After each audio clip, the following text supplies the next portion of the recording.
اليوم يئس الذين كفروا من دينكم فلا تخشوهم واخشون اليوم أكملت لكم دينكم وأتممت عليكم نعمتي ورضيت لكم الإسلام دينا.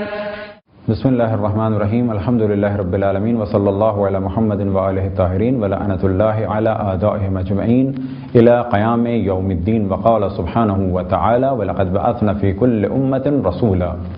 خداوند تبارک و تعالیٰ کا ارشاد ہے کہ ہم نے ہر امت میں رسول مبعوث فرمائے. ہماری گفتگو کا موضوع نبوت، اور جیسا کہ آپ کے علم میں ہے کہ نبوت اصول دین میں سے تیسری اصل ہے، یا بالفاظ دیگر نبوت اسلام کے ستونوں میں سے تیسرا اہم اور محکم ستون ہے. نبوت کے بارے میں ہم نے پہلے بھی توجہ دلائی کہ نبی اللہ سبحانہ و تعالیٰ کی جانب سے ایک خبر لے کے آنے والا کہ جو انسان ہو، لیکن یہ خبر کسی انسان کے ذریعے سے نہیں بلکہ ایک فرشتے کے ذریعے سے لے کے آئے. نبی 1,24,000 اور ان میں 313 ان سے بلند مقام کے انبیاء کہ جنہیں رسول کہا جائے، اور ان 313 میں 5 اور بلند مقام پر فائز انبیاء کہ جو اولو العزم ہیں. انبیاء علیہ السلام میں چند شرائط موجود ہونی چاہیے، چند خصوصیات موجود ہونی چاہیے. نبی کی چند شرائط ہیں، ان میں سے ایک جو مذہب حقہ شیعہ اثنا عشریہ میں لازم قرار دی گئی ایک نبی کے لیے، وہ ہے عصمت. اور عصمت کے معنی دو اعتبار سے ہیں. ایک یہ کہ نبی گناہ کبیرہ یا گناہ صغیرہ کو انجام نہ دے، اور دوسرے مرحلے پہ یہ کہ سہو و نسیان سے پاک ہو، یعنی بھول چوک نہ ہو. بس یا تو ان دو شرائط کو الگ الگ تصور کر لیا جائے کہ نبی گناہ صغیرہ اور گناہ کبیرہ کو انجام نہ دے. البتہ جب کہا جائے کہ نبی گناہ کبیرہ اور صغیرہ کو انجام نہ دے تو اس کے کیا معنی ہیں انشاءاللہ تفصیل سے بیان کیے جائیں گے. پس عصمت کو دو حصوں میں تقسیم کیا جا سکتا ہے. ایک یہ کہ نبی گناہ صغیرہ اور گناہ کبیرہ کو انجام نہ دے، اور دوسری کیفیت یہ کہ وہ سہو و نسیان سے پاک ہو. اب یہاں پر پہلا سوال یہ ہوتا ہے کہ کیا یہ نظریہ صحیح ہے؟ کیا قرآن میں اس کی جانب کی توجہ دلائی گئی؟ تو جواب میں بہت ساری آیات پیش کی جا سکتی ہیں، اور اس وقت فقط چند آیات کو آپ کی خدمت میں پیش کیا جائے. ارشاد خداوند تبارک و تعالیٰ ہے: اذ ابتلى ابراہیم ربہ بکلمات فاتمہن قال انی جاعلک للناس اماما قال ومن ذریتی قال لا ینال عہد الظالمین. کہ جب جناب ابراہیم علیہ السلام سے خداوند تبارک و تعالیٰ نے امتحان لیا اور وہ امتحان میں کامیاب ہوئے تو اللہ سبحانہ و تعالیٰ کی جانب سے ارشاد ہوا انی جاعلک للناس اماما. تو آپ نے سوال کیا کیا یہ منصب میری ذریت میں بھی ہوگا؟ فرمایا لا ینال عہد الظالمین، یہ میرا عہد، یہ مقام اور منزلت ظالموں تک نہیں پہنچ سکتی. ان الشرک لظلم العظیم، کہ شرک ایک بڑے مظالم میں سے ایک بڑا ظلم ہے. شرک مظالم میں سے ایک بڑا ظلم ہے، یعنی برائیوں میں سے ایک بڑی برائی ہے. اور انہی گناہوں کے لیے ایک اور جگہ قرآن مجید میں ارشاد خداوند تبارک و تعالیٰ سورہ ہود میں وما ظلمناہم ولکن کانوا انفسہم یظلمون، ہم نے ان پر ظلم نہیں کیا لیکن ان لوگوں نے خود اپنے آپ پر ظلم کیا. یہ ظلم کس طریقے سے کیا؟ اللہ کی مخالفت کے ذریعے سے.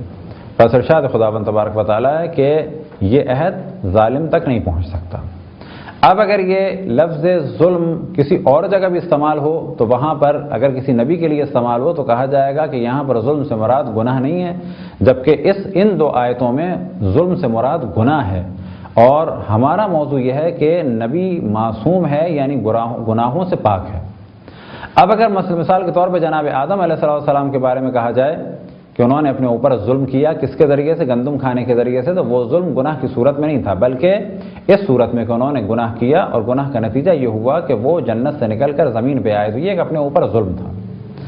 اب یہ گفتگو بھی ہوگی کیا جناب آدم نے گناہ کیا؟ تو کہا جائے گا کہ جناب آدم نے گناہ نہیں کیا بلکہ جناب آدم نے ترک اولا کیا. ترک اولا کیا چیز ہے؟ ہمارا عقیدہ یہ ہے کہ ایک کام ہے اچھا اور ایک کام ہے جائز، اور جو فقط جائز کام ہے اس سے بہتر ہے اچھا کام۔ اب ایک انسان کو اور نبی کو اختیار ہے، چاہے وہ اچھا کام کرے اور چاہے وہ کام کرے جو فقط جائز ہے۔ ترک اولا کے معنی یہ ہے کہ جو بہتر کام تھا ان دو کاموں میں سے یا چند کاموں میں سے جو بہتر تھا اس کو ترک کیا۔ اب کیونکہ نبی کی شان زیادہ ہے لہذا اس بہتر کام کو ترک کیا، تو وہ شان کے مطابق نہیں تھا، لہذا اللہ سبحانہ و تعالیٰ نے بعض دفعہ نعمت بھی منقطع کی، یا جناب آدم کو جنت سے باہر بھی کر دیا اور زمین پہ بھیج دیا۔ یہ نتیجہ حرام کا نہیں تھا، یہ نتیجہ گناہ کا نہیں تھا، یہ نتیجہ اللہ کی اس مخالفت کا نہیں تھا کہ جو حرام تھی، بلکہ اس مخالفت کا تھا کہ جو ایک مخالفت ارشادی تھی۔ اب یہاں پر دوبارہ تفصیل سے گفتگو کو کیا جائے، اور وہ یہ کہ اللہ سبحانہ و تعالیٰ کے حکم دو طرح کے ہیں۔ ایک حکم ہے حکم مولوی کہ جس میں واجب ہے کسی کام کو انجام دینا یا لازم ہے کسی کام کا ترک کرنا، اور ایک ہے حکم ارشادی کہ یہ کام کرو تو بہتر ہے، اس میں تمہارا فائدہ ہے۔ اب اگر نبی حکم مولوی کو ترک کریں تو ہمارا عقیدہ یہ ہے کہ وہ حکم مولوی کو ترک نہیں کرتے، بلکہ کس کو ترک کیا؟ انہوں نے اس اچھے کام کو ترک کیا کہ جو بہتر تھا کہ ترک نہ کیا جاتا، اولا یہ تھا، بہتر یہ تھا کہ ترک نہ کیا جاتا، لیکن انہوں نے ترک کر دیا۔ ترک کرنے کے بعد کچھ اس کے آثار وضع تھے، نقصان ہوا۔ اب جو یہ نقصان ہوا یہ ایک طرح کا ظلم ہے، لیکن یہ وہ ظلم نہیں ہے کہ جو حرام کی صورت میں ہو، اور یہاں ہمارا موضوع ہے کہ نبی علیہ الصلوۃ والسلام حرام سے اور اللہ سبحانہ و تعالیٰ نے جس چیز کو منع کیا ہو حکم مولوی کی صورت میں کہ اس کام کو انجام دینا جائز نہیں ہے، یعنی گناہ، وہ کام وہ انجام نہیں دے سکتے۔ بس عصمت کا پہلا مرحلہ یہ ہے کہ نبی گناہ نہیں کرتے۔ اب سوال یہ پیدا ہوتا ہے کہ کیا گناہ نہیں کرتے سے مراد یہ کہ اللہ نے ان میں طاقت ہی نہیں رکھی گناہ کی؟ تو یہاں پہ کہا جاتا ہے کہ نہیں، ان میں گناہ کی طاقت تو ہے، اگر معاذ اللہ وہ چاہیں، لیکن وہ چاہتے بھی نہیں ہیں گناہ۔ پہلا مرحلہ، کیا ان میں طاقت ہے؟ کہا جائے گا بالکل ہے، لیکن کیا وہ گناہ کی جانب رغبت رکھتے ہیں؟ کیا گناہ کا تصور بھی کر سکتے ہیں؟ تو کہا جائے گا نہ وہ گناہ کا تصور کرتے ہیں، نہ وہ گناہ کا ارادہ کرتے ہیں، نہ گناہ کو وہ انجام دیتے ہیں۔ ان تینوں مرحلوں سے بالکل پاک اور پاکیزہ ہے۔ ایک واقعہ سلسلے میں بیان ہو، کسی شخص نے ایک عالم دین سے پوچھا کہ یہ کیسے ممکن ہے کہ یہ تو مان لیا کہ نبی گناہ نہیں کرتے، امام گناہ نہیں کرتے، لیکن یہ جو آپ نے کہا کہ وہ ارادہ بھی نہیں کرتے اور سوچتے بھی نہیں، تو یہ کیسے ممکن ہے؟ تو جواب بہت زیادہ مناسب تو نہیں الفاظ کے اعتبار سے، لیکن حقیقت یہ ہے کہ اس سے بہتر کوئی جواب نہیں ہو سکتا کسی آدمی کو یہ سب مراحل سمجھانے کے لیے۔ تو الفاظ تو اس میں بعض مناسب استعمال نہیں ہوئے، لہذا ان عالم دین نے جواب دیا کہ جب تم جاتے ہو ٹوائلٹ، تمہارے جسم سے جو نجاست خارج ہوتی ہے، کیا کبھی تم نے اسے کھایا؟ اب اس آدمی کو شوق لگا، اس نے کہا کہ نہیں۔ کہا کبھی ارادہ کیا؟ یعنی کھانے کے لیے بڑھ رہے تھے، کھا لیں، پھر اس کے بعد چھوڑ دیا؟ کہا کہ نہیں، ایسا بھی نہیں۔ کہا کبھی سوچا تو ضرور ہوگا کہ کھا لیں تو اچھا ہے؟ کہا کہ کبھی بھی ایسا نہیں ہوا؟ کہا کہ بالکل ایسے ہی، جتنی تمہیں اپنے جسم سے نکلی ہوئی یہ نجاست یا کوئی اور گندگی اور نجاست سے نفرت ہے کہ جس کے بارے میں نہ تم کبھی تصور کرتے ہو، نہ ارادہ کرتے ہو، نہ ہی انجام دیتے ہو، اس سے ہزار اور لاکھوں گنا زیادہ ایک نبی کو اللہ کی مخالفت کی برائی اور اس کی قباحت کا علم ہے۔ پس نبی نہ گناہ کرتے ہیں، نہ گناہ کا ارادہ کرتے ہیں، اور نہ ہی گناہ کا تصور کرتے ہیں۔ یہ ان میں ایک اللہ کی معرفت کی وجہ سے ایک ملکہ اور قوت حاصل ہوئی۔ بس جب کہا جائے کہ ان میں طاقت ہے، طاقت سے مراد بالآخر انسان ہے، لیکن وہ کرتے نہیں اپنے اختیار سے، معرفت خداوند تبارک و تعالیٰ کی وجہ سے، اور کیونکہ وہ اللہ کے مقرب ہیں، اللہ سبحانہ و تعالیٰ کی بندگی کرتے ہیں، لہذا اور اللہ کی جانب سے توفیقات میں ان کے اضافہ ہوتا چلا جاتا ہے۔ یہ تو ہو گیا پہلا مرحلہ۔ اب سوال کیا جائے کہ کیا وجہ ہے کہ نبی معصوم ہے، تو جواب دیا جائے گا ایک نبی اور رسول کا کام ہے لوگوں کی ہدایت۔ اب اگر یہ نبی اور رسول حرام کام کریں تو پھر لوگ یہی کہیں گے کہ جب اپنے نفس پر ایک نبی کنٹرول نہ کر پایا تو ہم کیسے کریں؟ جب ہمارا ہادی ہی گمراہ ہو گیا جس کا کام ہدایت کرنا تھا تو اب ہماری زندگی کا کیا ہوگا؟ لہذا ہم تمام انبیاء علیہ السلام کو پاک اور پاکیزہ مانتے ہیں کیونکہ ان کا کام ہے لوگوں کی ہدایت۔ اگر یہ خود معاذ اللہ گمراہ ہو جائیں چاہے وہ 1 سیکنڈ کے بھی 1000ویں حصے کے برابر ہو تو وہ لوگوں کے لیے کیا رول ماڈل بنیں گے؟ اسی طرح سے عصمت کا جو دوسرا مرحلہ ہے یا نبی کی جو دوسری شرط ہے وہ ہے سہو و نسیان سے پاک ہونا۔ البتہ پہلا والا مرحلہ اپنے ارادے اور اختیار سے ہے اور ساتھ میں کچھ توفیقات الہی شامل ہے، لیکن یہ دوسرا مرحلہ جو ہے یہ خالصتاً اللہ سبحانہ و تعالیٰ کی جانب سے ہے۔ کیوں کہ اللہ سبحانہ و تعالیٰ کے مطیع و فرما بردار ہیں اور اللہ نے لوگوں کی ہدایت کے لیے بھیجا ہے، لہٰذا یہ بھول چوک بھی نہیں کرتے۔ ایسا نہیں ہے کہ بھولے سے کبھی یہ ظلم کر دیں، ایسا نہیں ہے کہ بھولے سے کبھی یہ کوئی نجاست کی چیز کھا لیں، ایسا نہیں ہے کبھی یہ بھولے سے گالی دے دیں، ایسا نہیں ہے کبھی یہ بھولے سے کوئی ظلم کر جائیں۔ وجہ کیا ہے کہ اگر یہ بھولے سے بھی کر جائیں تو لوگ یہی سمجھیں گے کہ نبی باطل کام انجام دے رہے ہیں، حرام کام انجام دے رہے ہیں۔ مثال کے طور پہ معاذ اللہ ایک نبی تنہائی میں ایک جگہ پانی رکھا ہو دوسری جگہ شراب رکھی ہو، تو ہمارا عقیدہ یہ ہے کہ وہ بھول کر بھی شراب کی جانب ہاتھ نہیں لے جا سکتے۔ ایسا نہیں ہے کہ وہ شراب کی جانب ہاتھ لے جائیں اور معاذ اللہ وہ شراب پی لیں۔ ہاں عام انسان یہ کر سکتا ہے، ہمارے لیے ممکن ہے کہ ہم شراب پی لیں، بھولے سے تو کہا جائے گا بھولے سے شراب پی لی کوئی گناہ نہیں ہے، لیکن نبی کے لیے یہ چیز ممکن نہیں ہے۔ وجہ کیا ہے کہ یہ ایک اللہ کی جانب سے منصب ہے اور وہاں پر یہ شرط ہے کہ نبی ایک گناہ سے پاک ہو اور ساتھ ہی اس طرح سے سہو و نسیان سے بھی پاک ہو۔ تو نبی گناہ سے بھی پاک اور سہو و نسیان سے بھی پاک۔ یہ مذہب اہل تشیع، مذہب حقہ شیعہ اثنا عشری، تعلیمات قرآن و اہل بیت کا نتیجہ یہ ہے کہ ہم انبیاء کو معصوم مانتے ہیں اور معصوم کے عصمت کے 2 مرحلے ہیں۔ معصوم کی عصمت کے 2 مرحلے ہیں، ایک گناہ چاہے وہ کبیرہ ہو چاہے صغیرہ اس سے بچنا اور اپنے ارادے اور اختیار سے، اور دوسرا مرحلہ ہے سہو و نسیان یعنی بھول و چوک سے بھی کسی غلط کام کو انجام نہیں دے سکتے، یا حتیٰ بھول چوک کے بھی کچھ نہیں کرتے۔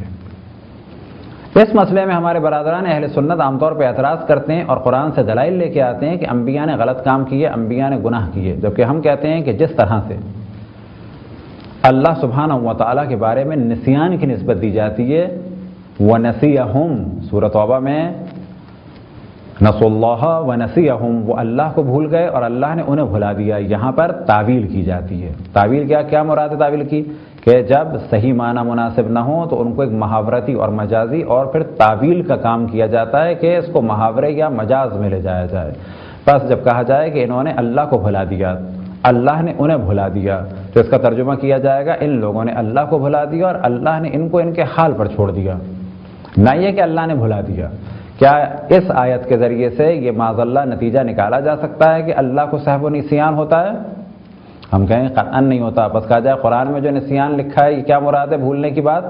تو کہا جائے گا یہاں پر لفظ نسیان یعنی نسیہم کو مجازن معنی میں لیا جائے گا، اس کی تعویل کر دی جائے گی۔ لہذا ہمارے اور اہل سنت میں ایک اہم موضوع آتا ہے تعویل کا، جس میں وہابیوں نے بہت زیادہ شدت کی کہ قرآن میں جو لکھا ہے وہی ہے، تو لہذا کہا جاتا ہے ید اللہ فوق ایدیہم، کیا خدا کا ہاتھ سب ہاتھوں کے اوپر میں، یعنی اس طرح سے ہاتھ رکھے ہوئے؟ ہم کہتے ہیں نہیں، خداوند تبارک و تعالیٰ کا ہاتھ سب ہاتھوں کے اوپر ہے، یعنی خداوند تبارک و تعالیٰ کی طاقت تمام طاقتوں سے برتر ہے، لا حول ولا قوت الا باللہ، نہ یہ کہ خداوند تبارک و تعالیٰ کا ہاتھ ہے۔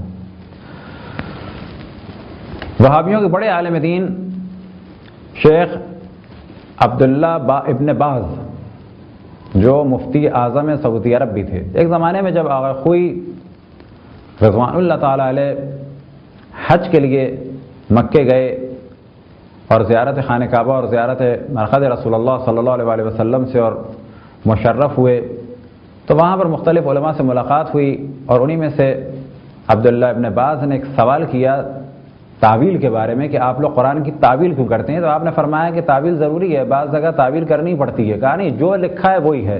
اب یہ ذہن میں رہے کہ عبداللہ ابن باز نابینا تھے، تو آغا خوئی نے ایک آیت کی تلاوت کی، وَمَنْ كَانَ فِي هَٰذِهِ الْأَعْمَىٰ فَهُوَ فِي الْآخِرَةِ أَعْمَىٰ وَأَضَلُّ سَبِيلًا، جو اس دنیا میں اندھا ہے وہ آخرت میں بھی اندھا ہے اور گمراہ ترین لوگوں میں سے ہے۔ تو آپ نے سوال کیا کیا اس آیت کی تعویل کی جائے گی اسی معنی میں؟ اب اگر اس معنی میں لیے جائے تو اس کے معنی کیا ہوں گے کہ جو اس دنیا میں اندھا ہے وہ آخرت میں بھی اندھا گمراہ لوگوں میں سے ہے، یعنی عبداللہ ابن باز نابینا ہیں، بس وہ آخرت میں بھی نابینا ہوں گے اور گمراہ ہوں گے۔ تو انہیں غصہ آیا۔ بس اس آیت کی تعویل ضروری ہے۔ تعویل کیا ہے اس کی؟ کہ جس نے اس دنیا میں حق کو نہیں پہچانا، اللہ کی نشانیوں کا انکار کیا، حق کو دیکھتے ہوئے حق کو جھٹلایا، کیونکہ اس نے یہاں پر حق کا انکار کیا، پس وہ وہاں پر بھی حق سے دور رہے گا۔ یہاں پر اس طرح سے نابینا تھا، وہاں پر اس طرح سے نابینا ہوگا، اور یہی گمراہ ترین لوگوں میں سے ہے۔ پس یہاں پر لفظ اعمیٰ کی تعویل کرنی ہوگی، اور اگر تعویل نہ کریں، اندھے کو، اعمیٰ کو اندھے کے معنی میں لیں، فزیکلی اندھے کے معنی میں لیں، تو کیا ہوگا اس کا نتیجہ؟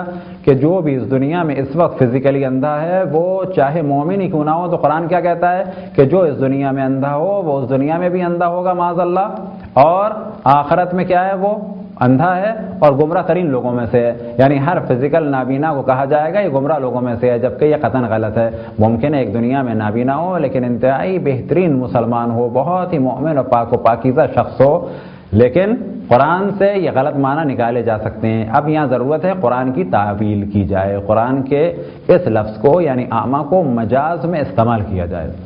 اب جس طرح سے ان آیات کو ہم مجازاً استعمال ان آیات کے الفاظ کو ہم مجاز پر حمل کرتے ہیں اور الفاظ کے معنی مجازی لیتے ہیں، اسی طرح سے جب یہاں پر تعویل جائز ہے تو اللہ سبحانہ و تعالیٰ کے بارے میں یا پھر اگلے مرحلے میں انبیاء علیہم السلام کے بارے میں اگر چند الفاظ ہوں تو یہ دیکھنا ہوگا آیا مجازاً ان کو عرب استعمال کرتے تھے، اور اگر مجازاً استعمال کرتے تھے تو ان کو مجازاً لیا جائے گا۔ لہذا بعض جگہ انبیاء علیہم السلام کی بڑی توہین ہوئی۔ اتفاق سے صحیح بخاری میں اس قسم کی بہت روایتیں ہیں کہ ایک تو جناب موسیٰ کے بارے میں کہ معاذ اللہ وہ اپنی قوم کے سامنے برہنہ حالت میں آ گئے، جبکہ ہمارے یہاں اس قسم کی تمام روایتوں کی مذمت ہے۔ وہ واقعہ کیا ہے؟ وہ واقعہ یہ کہ بنی اسرائیل نے اس قسم کا پروپیگنڈا کیا کہ معاذ اللہ جناب موسیٰ کو کوئی بیماری ہے۔ اب یہ روایت ہے خود صحیح بخاری میں۔ نتیجہ کیا ہوا کہ جی بنی اسرائیل کے درمیان جب پروپیگنڈا ہوا تو اللہ نے کیا کیا معاذ اللہ کہ جب جناب موسیٰ نہانے گئے معاذ اللہ تو پتھر کپڑے لے کے بھاگ گیا۔ اور یہ سب کچھ کیوں کیا اللہ نے اہتمام؟ پھر معاذ اللہ کے ساتھ عرض کیا جائے کہ روایت صحیح بخاری میں کہ اللہ یہ دکھانا چاہتا تھا کہ جو تم احتمال دے رہے ہو کہ جناب موسیٰ کے عضو مردانگی میں کسی قسم کی بیماری ہے وہ غلط ہے، لہذا اللہ یہ دکھانا چاہتا تھا کہ یہ جسمانی طور پہ نارمل ہے، معاذ اللہ معاذ اللہ۔ تو نتیجہ کیا ہوا؟ کپڑا پتھر لے کے بے حکم خداوند تبارک و تعالیٰ بھاگا، اور صحیح بخاری کے الفاظ ہیں کہ معاذ اللہ جناب موسیٰ قوم کے درمیان اسی حالت میں آ گئے۔ ہمارے حساب سے اس قسم کی تمام روایتیں کفر ہیں، انبیاء علیہم السلام کی توہین ہیں، نبی اس قسم کی ساری چیزوں سے پاک اور پاکیزہ ہیں۔ اسی قسم کی بعض تہمتیں ہیں کہ جس کو بعض مفسرین نے بھی بیان کیا۔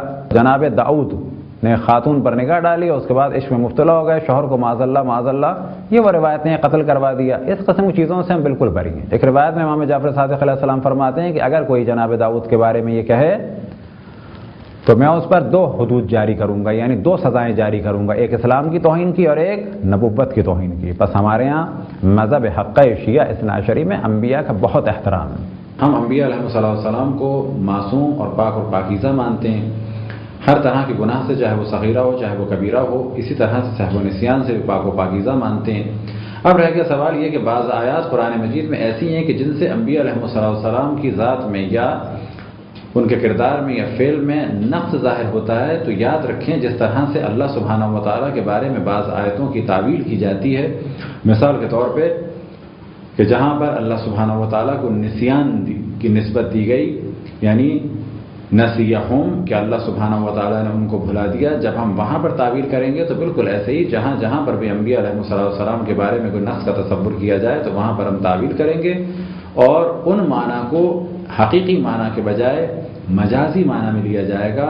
حقیقی معنی سے مراد یہ کہ اگر وہاں پر ظلم کا لفظ استعمال ہوا ہے تو ظلم کے ایک معنی یہ ہے کہ اپنا نقصان کیا، اپنے آپ کو نقصان میں ڈالا، لہذا کہیں پر بھی ظلم سے یہ معنی نہیں ہے کہ گناہ کیا، مگر یہ کہ اگر کسی آیت میں جیسے شرک کو ظلم عظیم کہا گیا تو یہاں پر فقط جہاں لفظ شرک کے ساتھ ظلم آیا وہاں پر گناہ مانا جائے گا، لیکن اگر جناب آدم کے بارے میں لفظ آیا فَتَكُونَ مِنَ الظَّالِمِينَ کہ جو بھی گندم کھائے گا وہ ظالموں میں سے ہو جائے گا، تو یہاں پر ہم ظلم کے معنی لیں گے کہ جو بھی گندم کھائے گا یا درخت کے پاس جائے گا تو وہ اپنا نقصان اٹھائے گا۔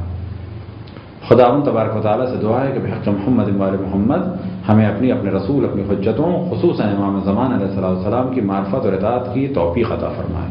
وصلی اللہ علی محمد و آلہ الطاہرین۔